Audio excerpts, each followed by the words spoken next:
So hello students, welcome back to our channel.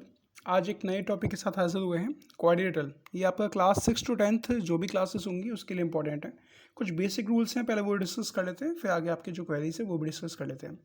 A quadrilateral polygon with 4 sides and 4 angle is known as quadrilateral. Generally आपको पता होगा quad का meaning ही आपका 4 होता है। ये जो क्वाड है ना, क्वाड का मीनिंग ही 4 होता है। अगर आपने जैसे अगर जियोपॉलिटिक्स वगैरह अगर आपने देखा होगा जी में भी, तो क्वाड कंट्रीज़ का एक ग्रुप है जिसमें 4 कंट्रीज़ हैं, ठीक है, इंडिया, जापान, ऑस्ट्रेलिया, यूएसए। तो क्वाड उसका नाम है, तो क्वाड का मीनिंग ही क्या हो गया, 4 हो गया, ठीक है। लेकिन पॉलीगॉन है आपका 4 साइड से 4 एंगल्स, तो ये आपका क्वाड्रिलेटरल हो गया। पॉलीगॉन जनरली आपको पता होगा एक close figure which is made up of line segment. जो लाइन सेगमेंट के थ्रू आपका कोई भी क्लोज फिगर होता है वही आपका पॉलीगॉन होता है। आपको पता होगा सर्कल एक पॉलीगॉन नहीं है क्योंकि लाइन सेगमेंट का यूज़ नहीं हुआ है।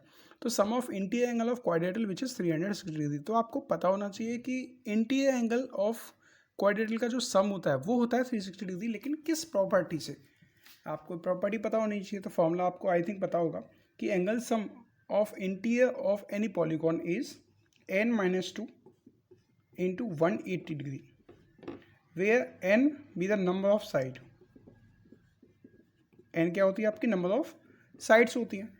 आप इसे इंप्लीमेंट कर सकते हैं ट्राइंगल, हेक्सागोन या पेंटागोन या क्वाड्रिलेटरल ऑल्सो। इफ़ अगर कोई ट्राइंगल है उस कंडीशन में they are 3 sides, so n is equal to 3। n is equal to 3 अगर मैं पुट करता हूँ तो 3 - 2 इंटू 180 डिग्री। तो 3 - 2 which is 1 into 180, so 180 degree. यानी कि आप कह सकते हो angle sum, interior angle sum of triangle is 180 degree. यहाँ मैंने n is equal to 4 put करूँगा क्योंकि क्वाड्रिलेटरल में 4 साइड्स होती हैं।